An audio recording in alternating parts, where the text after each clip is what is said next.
Pessoal, bom dia. Vamos começar agora o call de resultados do segundo trimestre em relação aos fundos de crédito imobiliário. Eu sou Alexandre Paranhos, faço parte do time de RI aqui da XP Asset. Hoje a gente queria comentar um pouco os resultados desse trimestre, mas antes eu queria só passar uma introdução rápida aqui da XP Asset, antes da gente passar a bola para o André, para o Evandro e para o Samuel, que são da gestão dos fundos.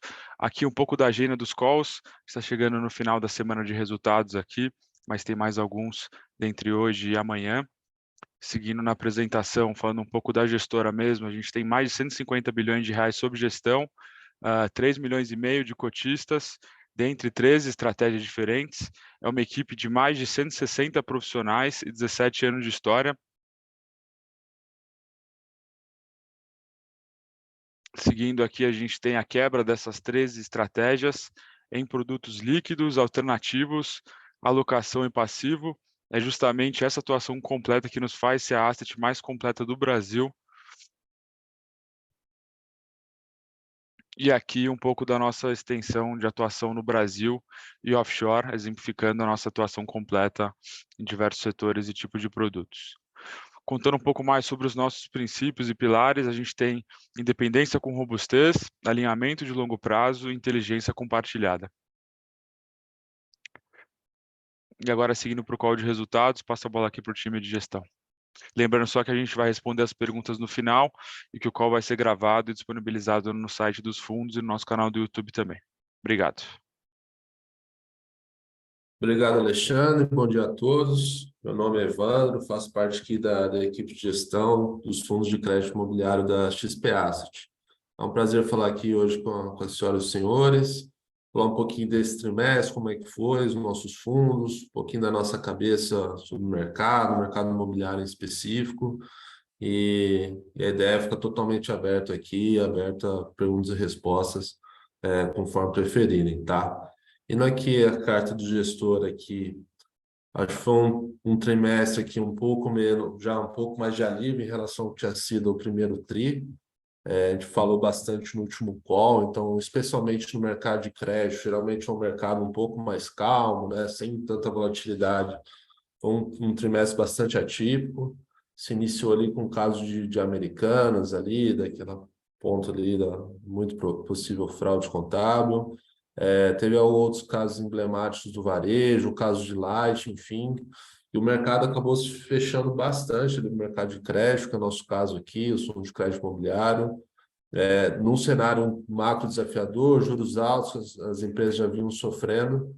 E esse o segundo trimestre já foi algum alívio. A gente viu os fundos de crédito, né, com a sofisticação do mercado brasileiro, né, os fundos são grandes provedores de crédito, além dos bancos, começando a abrir, os fundos de crédito voltando a captar, emissões voltando, em particular aqui no mercado de CRI também foi um trimestre que começou a voltar aos patamares do ano passado, tá bom? Na parte macro também teve alguns avanços importantes.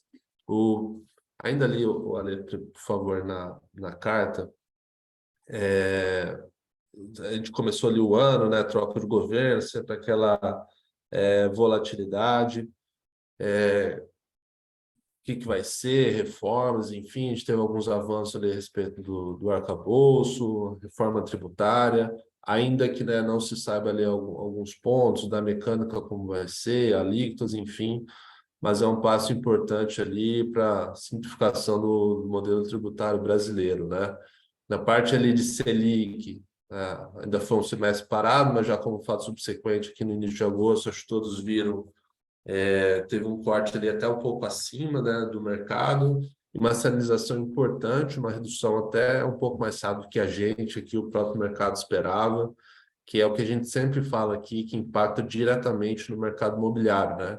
É impressionante o efeito da política monetária aqui no nosso mercado, que é um mercado muito dependente de crédito, crédito de longo prazo, nos financiamentos de 30, 35 anos, e isso aqui impacta na veia aqui o nosso mercado, né? Inflação um pouco mais benigna, tanto IPCA quanto INCC também, que impacta o nosso mercado aqui, já arrefecendo bastante. Então, foi um pouco mais de alívio, um pouco mais calmo aqui, e dá uma perspectiva interessante aqui para os trimestres, os meses à frente, né? o mercado imobiliário que a gente vinha assim, com bastante cautela, né, que a gente falava, teve dois efeitos muito importantes, né, que era tanto esse efeito dos juros, a gente vai passar um gráfico mais à frente aqui daqui a pouquinho, a gente vai ver o quanto as taxas, né, dos financiamentos ali foram impactadas, a gente chegou ali a ter 7 baixo ali, a gente está falando agora por volta de 11. Isso, assim, a cada 100 pontos, né, numa taxa de financiamento imobiliário, ele afeta aproximadamente 8% na parcela, quer dizer, 8% ali de renda, né, de mercado endereçável ali que afeta. Então, subida de 400 pontos, a gente está falando mais de 30% ali de impacto que as pessoas, né, não têm renda, ou então pode fazer aquele upgrade ali que afeta. Só que a gente viu até o mercado, assim, surpreendentemente, assim, resiliente, né, no sentido positivo. A gente vai mostrar que os dados de venda continuaram bastante bons, os dados de distratos continuam ainda bastante controlados.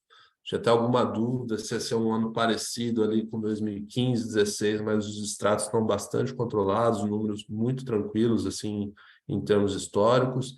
Os dados de venda, lançamento, ainda que não estejam pujantes igual 2021, 2022, continuam um número bastante bons. E com essa queda de juros, né, mais à frente, ali, o possível impacto ali nos financiamentos, impulsos no Minha Casa Minha Vida, que teve medidas importantes nesse trimestre, a exemplo ali do teto, né, dos imóveis, não sei se os senhores lembram bem, né? Então, Minha Casa Minha Vida tinha um teto de preço, só que os custos iam subindo, naturalmente comprimia a margem das empresas.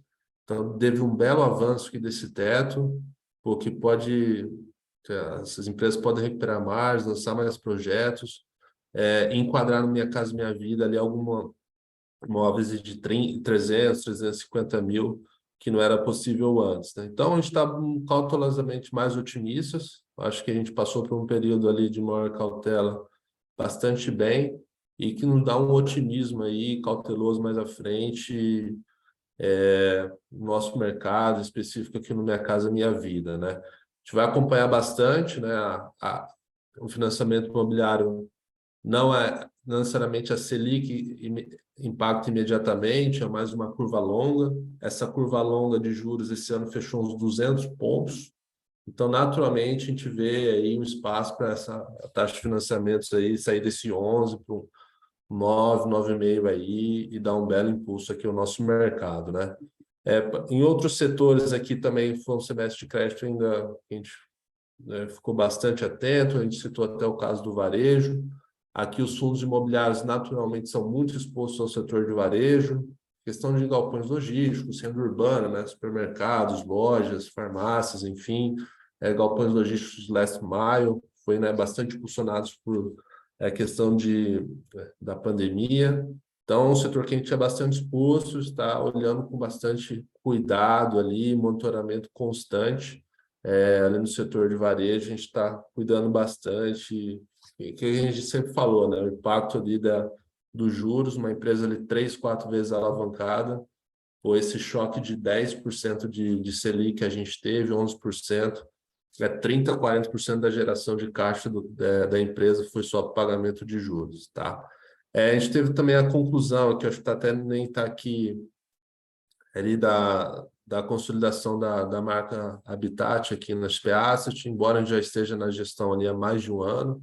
Até o Samuel aqui vai falar um pouquinho, a gente incluiu nesse relatório aqui, com muita satisfação aqui, a gente tem essa marca aqui com a gente, espera crescê-la bastante aqui com a marca XP Vista, tá bom? Também tem como destaque a captação do Maxi Renda, a gente captou ali um pouco mais de 330 milhões, já os recursos totalmente alocados, tá? A gente vai soltar nos relatórios gerenciais. A gente foi uma missão bastante feliz, a gente pôde investir muito rápido, ativos de qualidade, e ainda se aproveitando desse mercado de crédito ainda em recuperação, aproveitando bons spreads, boas taxas em riscos de crédito ali muito controlados, tá? Então, a gente foi um pouquinho desse tri, passar um pouquinho rápido pelo lado macro e pela parte imobiliária depois, tá? Passando rapidamente aqui O PIB teve uma surpresa positiva, acho que muito aqui em função também da parte agro, né? Super safra ali de commodities que a gente está tendo esse ano, somente ali da soja e do milho.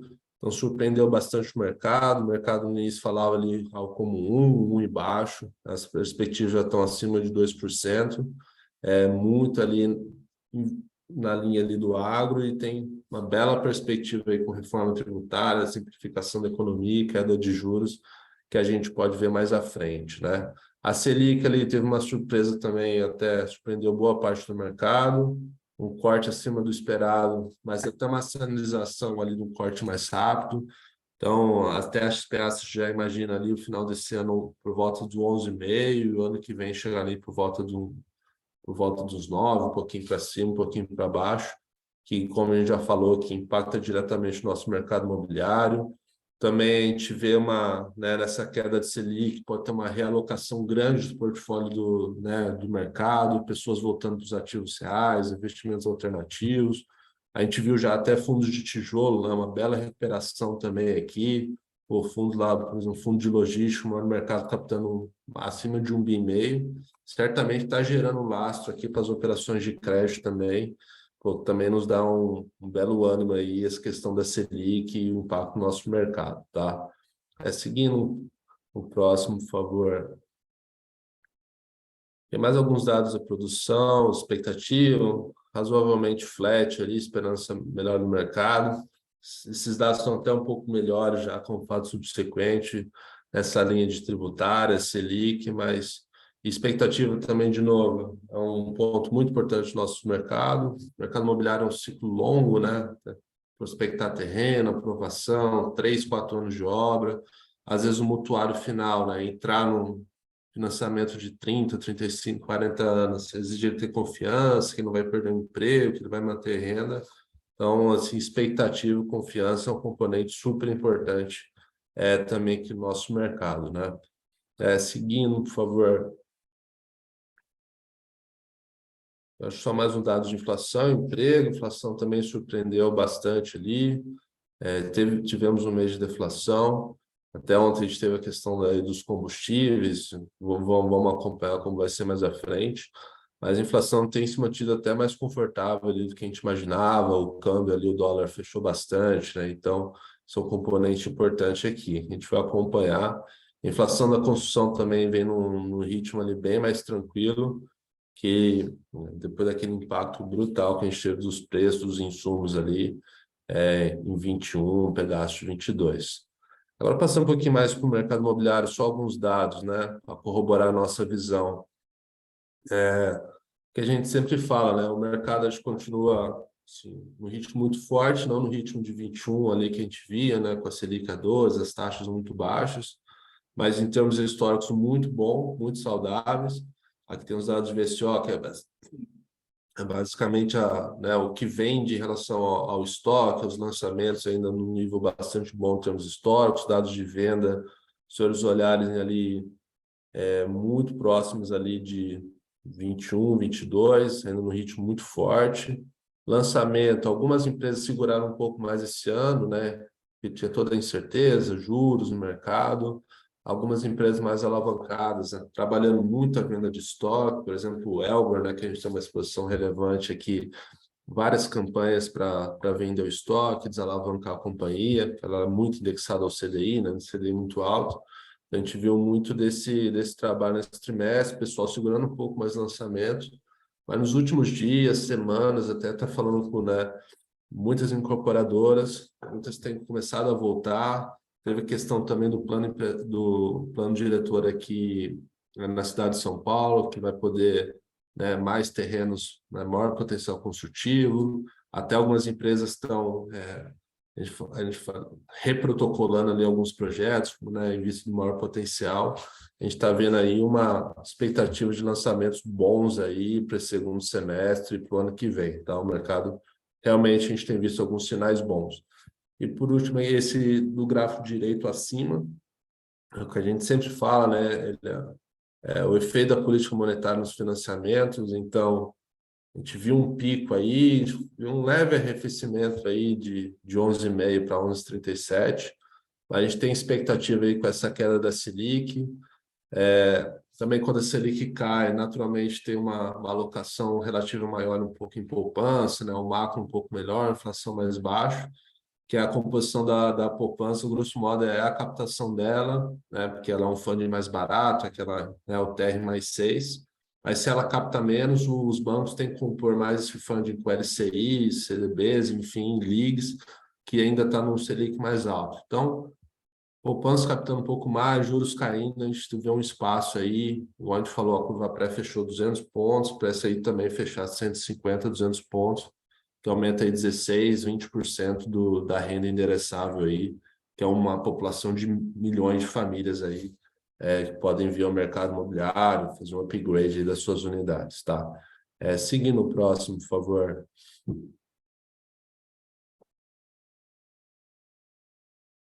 Só um pouco dos dados de venda, de aquisição, financiamentos.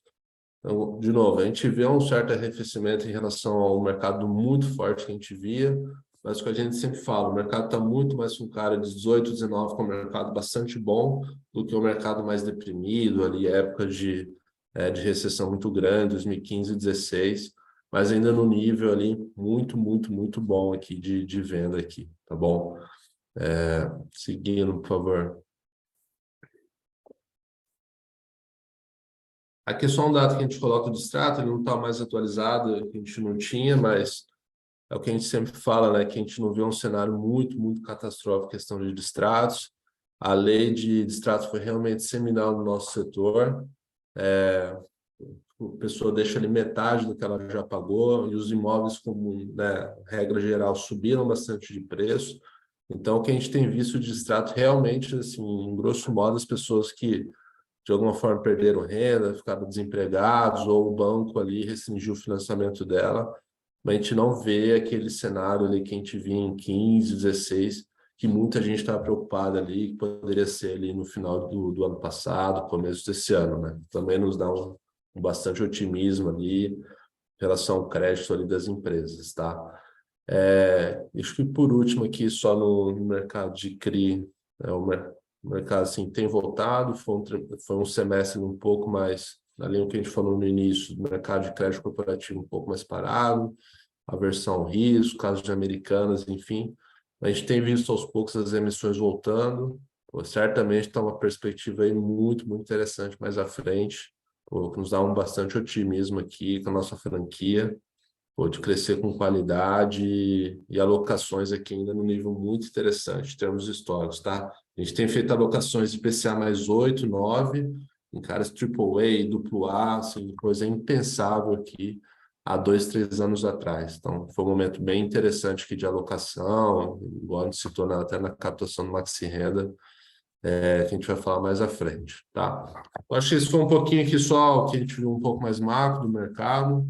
Passar a palavra aqui para o André Mazetti, gestor do fundo, e a gente fica disponível aqui para a sessão de perguntas e respostas, tá bom? Muito obrigado. Obrigado, Evandro. Bom dia a todos. Obrigado pela participação aí na nossa conferência trimestral. Bom, dando continuidade aqui no slide 20, a gente fala um pouquinho aqui do Maxi Renda. Na verdade, a gente vai falar de alguns fundos nossos aqui de crédito, tá, pessoal? Então, vamos falar aqui do MXRF, vamos falar do XP Crédito Imobiliário, que é o ticker XPCI11, e também do Habitat, que é o ticker HABT11, né, conforme aí, relatórios nossos e fatos relevantes, e até mencionado pelo Evandro aí, a gestora Habitat foi adquirida no começo do ano passado, e a integração aí dos times, né, foi feita há mais de um ano. Então, começando aqui pelo Maxi, só relembrando as características do fundo, né, o Maxi Renda é um fundo com patrimônio de 2,6 bilhões, já considerando essa captação da oitava emissão que ocorreu após aí o segundo trimestre, tá? O fundo conta aí com mais de 900 mil cotistas, né? Além de ter a maior base de cotistas da Bolsa, essa base de cotistas teve um crescimento de quase 8% no comparativo trimestral, como pode ser observado aqui nesse gráfico inferior da direita. Antes de falar das movimentações do portfólio no trimestre, acho que vale a pena aí para quem não está tão familiarizado com o fundo, né, relembrar as principais características aqui do fundo. né? O Maxi Renda é um fundo de gestão ativa, tá? A gente considera aqui como multi-estratégia, sendo a primeira o nosso book de CRI, que representa 76% do patrimônio líquido, seguido aí pelo book de permutas financeiras, com 6% do patrimônio líquido, e, por fim, o nosso book de fundos imobiliário, com 16% do PL, tá? Explicando aqui, turma, cada estratégia do fundo, então, os books de CRI e permutas financeiras são alocações estratégicas, assim, do nosso fundo, ou seja, são as alocações de maior importância aqui para o fundo, é o que a gente considera como core business aqui do produto. O book de fundos, a gente enxerga basicamente de duas formas. A primeira, meramente tático, tá? Ou seja, são movimentações definitivamente pontuais, em que a gente enxerga oportunidades para gerar ganho de capital num curto espaço de tempo. E a segunda forma, e na verdade a principal, tá? Aqui que a gente tem no nosso portfólio, em alguns casos, né, que a gente vai até explicar um pouco mais adiante, são posições que a gente enxerga como uma estratégia similar a crédito, similar a CRI, né? Na sua essência, estou me referindo aqui, em que existe um fundamento de crédito por trás daquele fundo imobiliário. Então, a gente sempre fala aqui nas nossas conferências trimestrais, né, anteriores, que o nosso target de alocação, inclusive até uma limitação de regulamento, a gente tem 20% de limite aqui para alocar em permutas financeiras, né, que são operações mais high yields, e até 80% do patrimônio em CRIs. Atualmente, né, com a taxa de juros em patamares ainda altos, né, a gente acabou de presenciar o primeiro corte, né, o início do ciclo de fechamento de juros, mas os juros ainda seguem, como todos sabem, extremamente elevados. Então, né, com esse cenário, fica mais difícil de fechar a conta para novos investimentos em permutas financeiras, mas ainda assim existem boas oportunidades, né, mas são oportunidades mais raras, tá? Inclusive, nós fizemos aí uma alocação no final do trimestre passado, que a gente vai comentar um pouquinho, e inclusive a gente tem também mais 3 operações no nosso pipe para desembolsar aí muito em breve. Falando um pouco do resultado médio, né, do Maxi Renda, foram 36 centavos por cota, que representa aí um aumento de 3,35% na comparação trimestral. A distribuição média também seguiu aí esses 36 centavos por cota, que representa ali 3%, né, em comparação com o trimestre anterior, né, um aumento de 3%. A liquidez diária do Maxi Renda elevou bastante, né, segue ali acima de 9 milhões por dia, então é um dos fundos aí mais líquidos do mercado. A reserva de correção monetária no final do trimestre estava na casa de quase 20 milhões de reais, que dá algo como 9 centavos por cota, então é um volume bem expressivo aqui de correção monetária, né, de reserva. E agora sim, falando das movimentações do trimestre, né, a gente reciclou um pouco aí o portfólio, com investimentos na ordem de 117 milhões em 6 papéis, e nós vendemos 156 milhões também em 6 papéis, tá? No book de FOF, nós fizemos uma alocação, né, a gente aumentou a posição no LP11, mas adiante eu vou falar também um pouquinho dessa posição, no volume de 10 milhões de reais. E no nosso book de permutas financeiras, nós fizemos aí um investimento, como eu comentei, de 20 milhões de reais em um projeto no bairro do Brooklyn, em São Paulo, em parceria com uma incorporadora listada, né, de ótimo porte de relacionamento aqui nosso.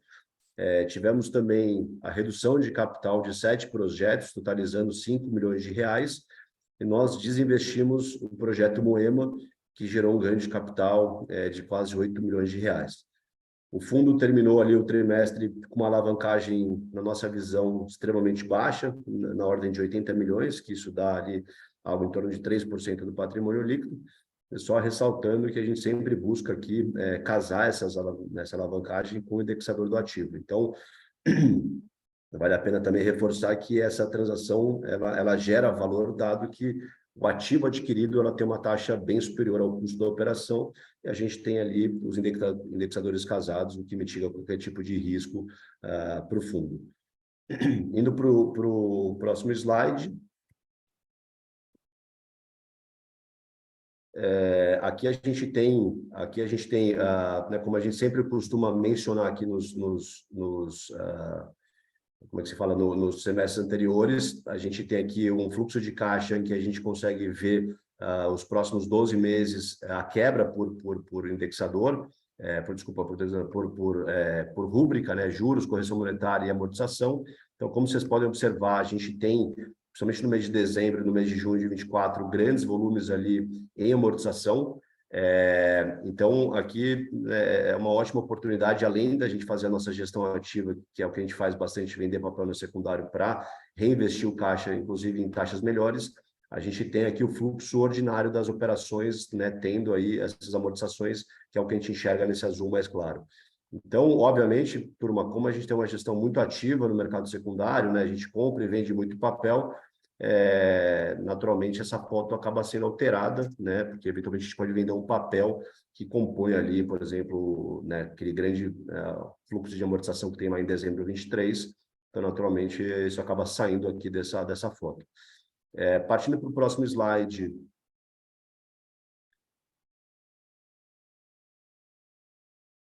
Aqui a gente tem um fluxo de caixa das nossas permutas financeiras, até para explicar um pouquinho como é que funcionam essas permutas financeiras, para quem não está muito familiarizado. Então, aqui são projetos que tratam-se de investimentos em desenvolvimento, né, residencial, em parceria com boas incorporadoras, né? Só para explicar um pouquinho, né, o Maxi Renda entra comprando o terreno já com o projeto desenvolvido, e troca, né, permuta esse terreno por uma parcela da receita do projeto. Então, basicamente, o Maxi Renda tem um percentual da receita dos projetos.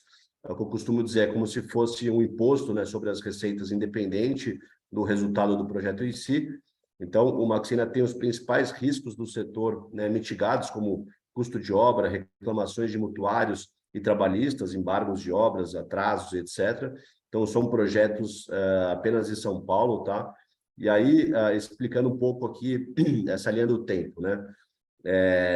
Como é que funciona o fluxo de caixa das permutas, né? Que é totalmente diferente do que vocês devem estar acostumados com o CRI, né? O CRI tem lá um cronograma bonitinho de PMTs. Aqui a gente tem uma dinâmica um pouco diferente.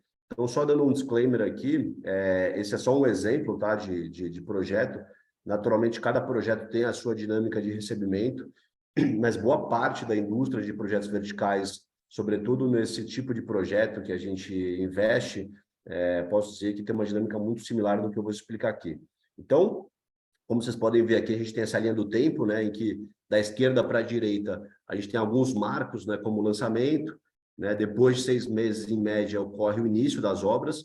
Depois de 3 anos, né, de prazo, né, de construção, a gente chega no ABITSE, e após o ABITSE, a SPE, né, ou seja, o projeto a empresa que está desenvolvendo o projeto, recebe o que a gente chama de repasse, né, e que é quando os adquirentes das unidades dos apartamentos costumam, né, quitar os seus apartamentos. Então, notem que ali em cima, né, entre o lançamento e o ABITSE, tem um prazo de 3 anos e meio, né? E apenas 20% das unidades vendidas são pagas pelos adquirentes, e todo o restante, né, ou seja, os 80%, são pagos no repasse em um prazo médio de 6 meses. Então, por isso que a gente sempre fala, né? A gente recomenda que olhem lá os relatórios gerenciais mensais que a gente divulga, e sempre se atentem ali às datas do ABITSE, porque é depois dessa data que boa parte ali do fluxo de caixa são retornados ali para o caixa do fundo, e isso reflete nas distribuições do Maxi Renda para os cotistas, tá? Então, seguindo para o próximo slide, aqui a gente fala um pouco do XPCI. Então, o XPCI, diferente ali do Maxi Renda, que tem, né, a sua multi-estratégia, o XPCI é um fundo mais puro sangue, né, de CRI High Grade, com patrimônio líquido de 825 milhões. O fundo tem cerca de 72 mil cotistas, né, como a gente pode observar no gráfico aí do canto né, direito inferior. O resultado médio por cota no trimestre foi de 2,71 reais, né? E o distribuído também 2,71, né? A liquidez média diária do XPCI no trimestre foi de quase 2 milhões. A reserva de correção monetária aqui também é alta, né, no XPCI, com quase 14 milhões, que dá ali 1,59 por cota. Falando um pouco das movimentações do trimestre, nós fizemos 112 milhões de investimentos em 4 CRIs, né, e vendemos, né, alienamos ali 60 milhões em 3 operações. Falando um pouco do portfólio investido, né, como a gente pode ver no gráfico aí, o XPCI tem mais de 93% alocado em 41 CRIs, sendo quase tudo high grade, tá? E uma pequena parcela em fundos imobiliários e caixa. Passando para a página seguinte. Bom, aqui a gente consegue ver, né, no gráfico superior que o fundo vem recuperando bem a geração de resultado, né, distribuído principalmente. O último trimestre do ano passado, com a deflação que a gente teve muito forte ali, o fundo foi impactado, né, dado a exposição grande que a gente tem aqui à inflação. E como vocês podem observar, o último trimestre aqui, o fundo recuperou bem o nível de dividendo, rendimento distribuído. E no gráfico de baixo, a gente consegue ver que o dividend yield do fundo, né, anualizado, está bem acima aí, está acima do CDI, NTNB e também do IFIX, tá? Passando um pouquinho para o próximo slide. Bom, aqui no gráfico da esquerda, a gente tem a quebra de fundos imobiliários, né, que ainda restam no portfólio do fundo, né? Vale relembrar que esse book inteiro representa apenas 6% do fundo, então definitivamente não é a estratégia core do XPCI, como eu falei antes. Aqui vale também um detalhe, né? Com exceção do XP Malls, do XP ML11, todos os outros fundos são fundos de recebíveis, né, de CRI, e complemento de uma certa forma bastante bem aqui com a estratégia de crédito do XPCI, tá? No gráfico da direita, né, nós vemos aqui a quebra do book de CRI por indexador. Então, a gente consegue ver que o XPCI tem ali, né, big numbers, 30% em CDI e 70% a IPCA, né, com fechamento constante aí das Bs, né, das NTNBs, a gente começa a destravar, entre aspas, alguns CRIs, né, que estavam ali sem liquidez no portfólio do fundo para fazer trades no mercado secundário. Então, por exemplo, vocês devem lembrar, né, a gente chegou a ter nível de B ali há 5 meses atrás por volta de 6,5. Agora as Bs ali, até a B30, a gente tem, até B30, só como um exemplo aqui de vértice, todos estão ali abaixo de 5%, então a gente viu esse fechamento aí superior a 150 pontos, e com esse fechamento ali todo, né, vai ser benéfico aqui para a nossa gestão ativa, né, principalmente no mercado secundário aqui nas vendas dos nossos CRIs, do portfólio do XPCI. Por fim, no próximo slide, assim como a gente mostrou lá no Maxi Renda, aqui também a gente mostra, né, essa projeção de fluxo de caixa dos CRIs para os próximos 12 meses. Né? A gente consegue observar que a gente tem bons fluxos também de principal voltando, a exemplo do que eu expliquei ali no Maxi Renda, então voltando para o caixa do fundo, o que é muito bom na nossa visão, porque esse é um caixa, né, que é reinvestido, né, e o nosso pipeline de novas operações tem CRIs com taxas maiores, né, do que esses ativos que estão aí sendo amortizados. Então, com isso, naturalmente, a gente consegue buscar uma melhora aí no yield do fundo, tá? Passando para o próximo slide. Aí sim a gente fala um pouco aqui do Habitat, né? O fundo, como eu falei, que foi adquirido pela XP Asset no início do ano passado, o fundo aí de ticker HBT11, nosso fundo aí de crédito pulverizado, com patrimônio líquido de 810 milhões, com 72 mil cotistas, como a gente pode ver no gráfico aí do canto direito inferior. O resultado médio por cota no trimestre foi de R$ 3,81, e o distribuído foi 3,77, então a gente viu ali um aumento de quase 4% na comparação trimestral. A liquidez média diária do Habitat no trimestre foi de 1,6 milhões. Então o fundo, né, tem uma, vis-a-vis aí o tamanho do patrimônio líquido, tem uma liquidez interessante.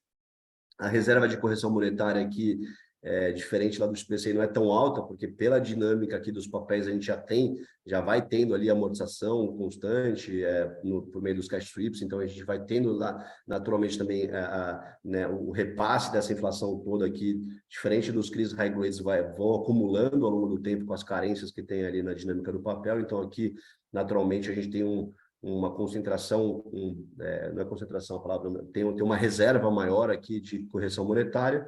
mas mesmo assim estamos falando de quase 9 bilhões de reais, o que dá 1,10 por cota aqui. Então, ainda assim, é uma correção, é uma reserva aqui interessante. Falando um pouco das movimentações do trimestre, só lembrando, né, turma, que o Habitat é um fundo que tem ativos mais ilíquidos, então, diferente do que a gente faz ali no Maxi Renda, no SPCI, né, os trades no mercado secundário aqui é um pouco mais difícil. Então, vocês vão ver que a gente teve ali 30 milhões de investimentos em 4 CRIs para composição de fundo de obra, então é a dinâmica desses papéis, né? A gente tem, quando faz um desembolso de um cliente, já tem um capital comprometido para ir fazendo esse desembolso conforme, né, para e passo a evolução de obra. E a gente também observou aqui, né, a gente, né, basicamente ocorreu aqui a amortização integral de 2 CRIs no montante de 24 milhões de reais. Passando para a página seguinte, então aqui a gente consegue observar no gráfico superior que o fundo vem também, a exemplo do XPCI, né, recuperando bem a distribuição de rendimentos, né, como eu falei no XPCI, no último trimestre do ano, com a deflação que ocorreu, o fundo foi fortemente impactado, como os demais da indústria, mas rapidamente, como vocês podem ver aqui no gráfico, o fundo voltou a distribuir fortes rendimentos, e no gráfico de baixo a gente consegue ver né, o dividend yield do fundo, né, anualizado batendo com bastante folga aí os benchmarks ali, NTNB, IFIX e CDI.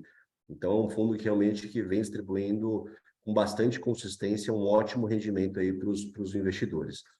Passando para a próxima página,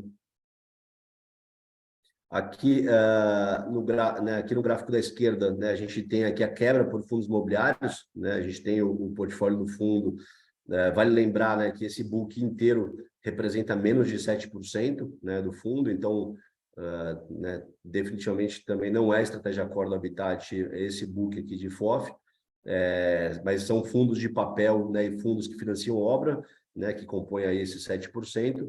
Então, complemento de uma certa forma também muito bem aí com a estratégia de crédito do Habitat, que é esse crédito pulverizado para financiamento de loteamentos, multipropriedade e incorporação aí vertical. No gráfico da direita, nós vemos a quebra do book de CRI por indexador, e a gente consegue ver aí uma diversificação muito grande, né, mas por óbvio, com muita exposição à inflação no geral, né? Indo para o próximo slide, por fim, assim como mostramos ali no Maxi Renda, no SPCI aqui, a gente também mostra aí a projeção de fluxo de caixa dos CRIs para os próximos 12 meses. A gente também consegue observar, né, que a gente tem bons fluxos aí de principal voltando aqui para o fundo, que é bom também, porque renova, recicla as operações do portfólio. E esse é um caixa que, né, como eu mencionei anteriormente ali para o XPCI, também vai ser reinvestido. E o nosso pipeline de novas operações de CRIs aqui para esse fundo tem taxas também bastante interessantes. Então, de uma forma geral, a gente tem uma expectativa de melhorar aqui o carrego do fundo com as novas operações que seriam reinvestidas, tá? Vou passar aqui rapidamente a palavra para o Samuel, só para ele falar um pouquinho da situação, né, do status das operações aqui do Habitat, né, são 42 CRIs, como eu mencionei, 36 no que a gente considera como normal, e a gente tem 3 em alerta e 3 operações com vencimento antecipado, também já há bastante tempo, mas eu vou passar aqui a palavra para o Samuel. Obrigado, André. Bom dia a todos. Passando um pouco mais de cor aqui, justamente sobre o portfólio do fundo, o desempenho das operações, em geral, segue bastante positivo e dentro do que a gente espera das carteiras de recebíveis que são lastro das operações. E, especificamente aqui, desses casos que nós apontamos como estressado, são 3 operações bastante antigas no portfólio do fundo, 3 casos que a gente entende que já estão bem precificados e, mais especificamente, que não devem ter nenhum impacto futuro na distribuição de rendimentos do fundo. Então, são operações que a gente já não vem distribuindo recebimento referente a elas e utilizando toda e qualquer entrada de caixa para abater justamente o custo de aquisição desses papéis. Os 3 papéis aqui, conforme a gente já vinha trazendo até nos relatórios gerenciais, são o CRI Leão Dourado, que é um condomínio de casas em Caruaru, projeto que representa aqui menos de 1% do fundo, e aqui foi um caso até caso de fraude lá atrás na comercialização das casas, né? Tendo sido identificado esse ponto, foi dado início ao processo de execução e hoje o processo aqui está na fase de avaliação de bens da devedora para que depois seja feito o eventual leilão e o principal seja retornado aqui ao fundo, tá? Recentemente foi contratada com recursos que estão já dentro da operação, ou seja, nenhum recurso do fundo saiu, uma companhia especializada justamente nessa atividade de avaliação de bens para auxiliar nesse processo e continuar correndo dentro do previsto na documentação. O segundo caso aqui é do CRI Jardim Novo Horizonte, também um caso que representa 0,3% do PL do fundo, e é um loteamento localizado em São João del Rei, Minas Gerais. Essa operação aqui, o fundo é investidor apenas da série sênior, e um desempenho ainda que vinha sendo bastante ok na nossa visão, mas a subordinada estava realmente mais apertada, e em vista de alguns desenquadramentos foi decretado vencimento antecipado da operação, também um caso bastante antigo. De qualquer forma, a carteira de recebíveis lá do projeto segue rodando, e o fundo vem recebendo aqui cerca de R$150 mil por mês, que vem sendo utilizados para amortizar justamente a operação. Então, nosso custo de aquisição hoje dessa operação já é bastante baixo e, em paralelo, segue correndo também o processo judicialmente da penhora dos bens.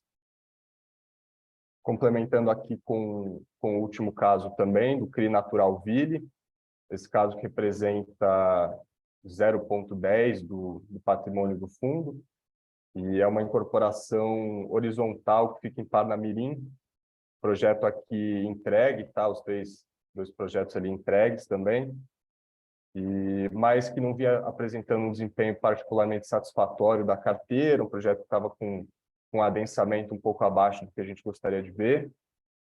E aqui também a gente tem um caso de vencimento antecipado em fase bastante inicial, com a devedora tendo sido citada já, e o próximo passo agora é justamente o início das medidas constritivas.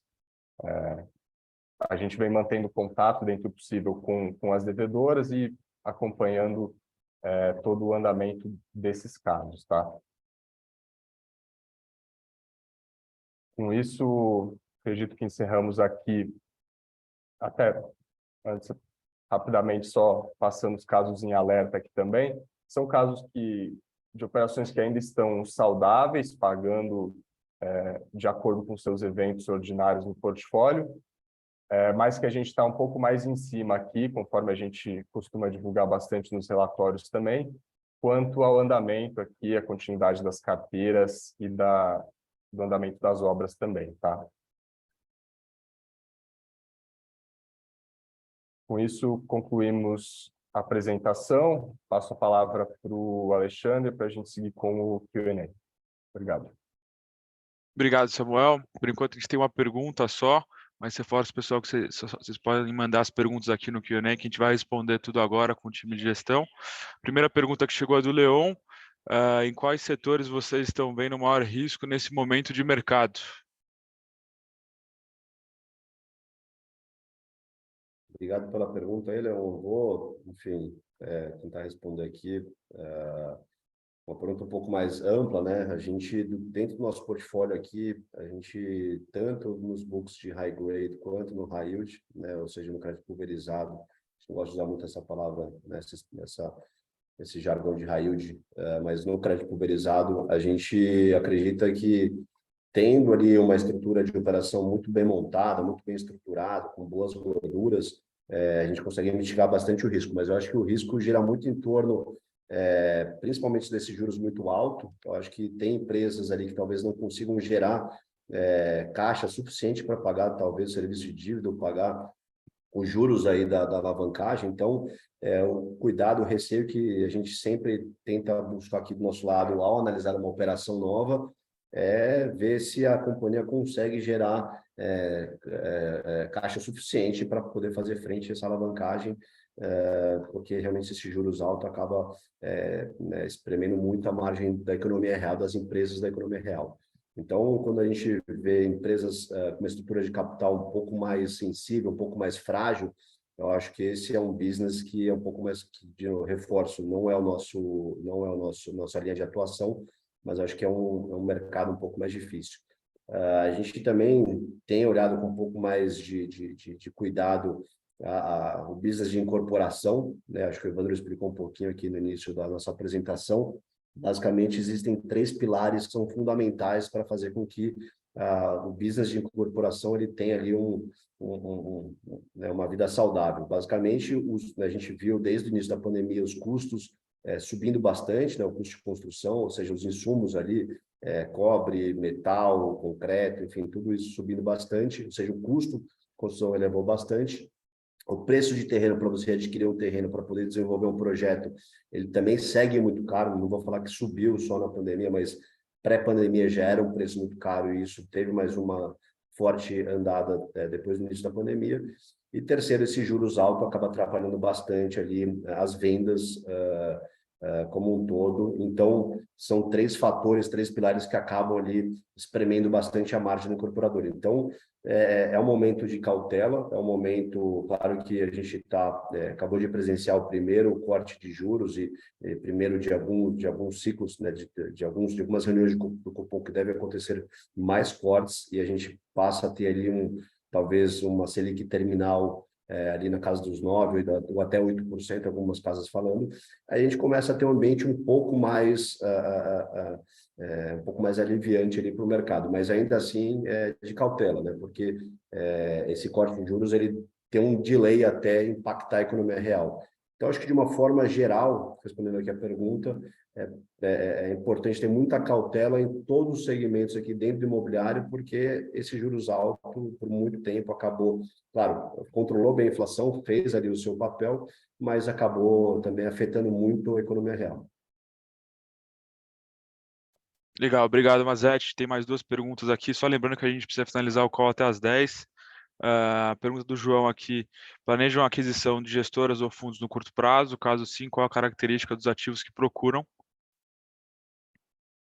Aqui a gente, na verdade, até falando um pouco da própria Habitat que a gente adquiriu, né? A gente adquiriu justamente a Habitat para trazer uma estratégia que seria complementar à nossa linha de atuação, né? A gente, falando de crédito imobiliário, a gente tem o Max Renda XPCI, que foi pauta aqui do dia, né? O Max Renda um pouco mais híbrido, mas ainda assim muito focado no high grade, XPCI 100% high grade, e faltava uma estratégia ali assim, com o Habitat. Então, foi totalmente complementar.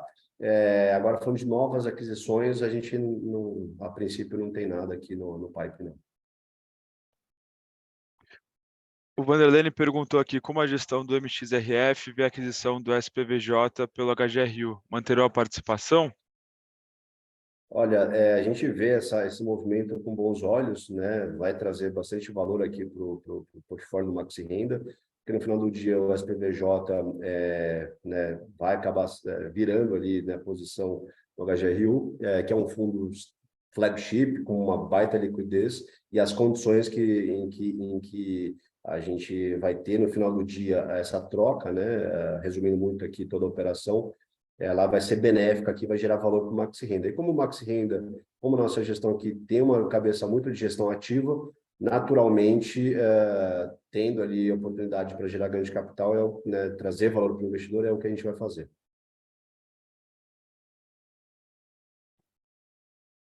Chegou mais uma pergunta do Vanderlei aqui.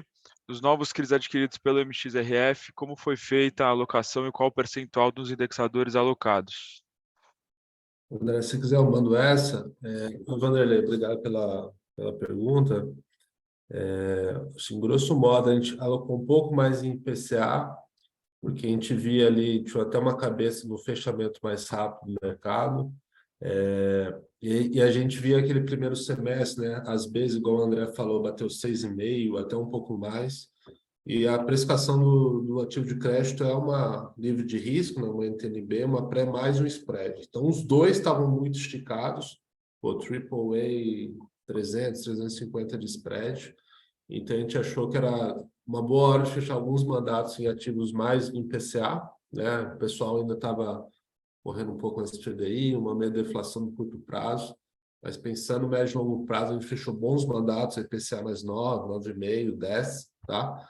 Caras que a gente acha que vai poder vender ele daqui a pouco tempo, IPCA mais 6, 6,5, né? Então tem uma bela compressão aí, a gente fez um belo estoque na nossa visão de ganho de capital mais à frente, tá? Teve uma alocação também em CDI, mas grosso modo foi uns 70%, 75% em IPCA, mas em bons nomes, tá? Nomes vão ser expostos mais à frente. Na média aí, inflação mais 8,5, 9, tá? A gente acha super accretive, o Maxi Renda média hoje dos CRIs é uns 6 e alto, 7. Pô, fazendo a 9 com um bom senso de crédito, a gente foi super accretive aí, essa emissão foi super válida, tá?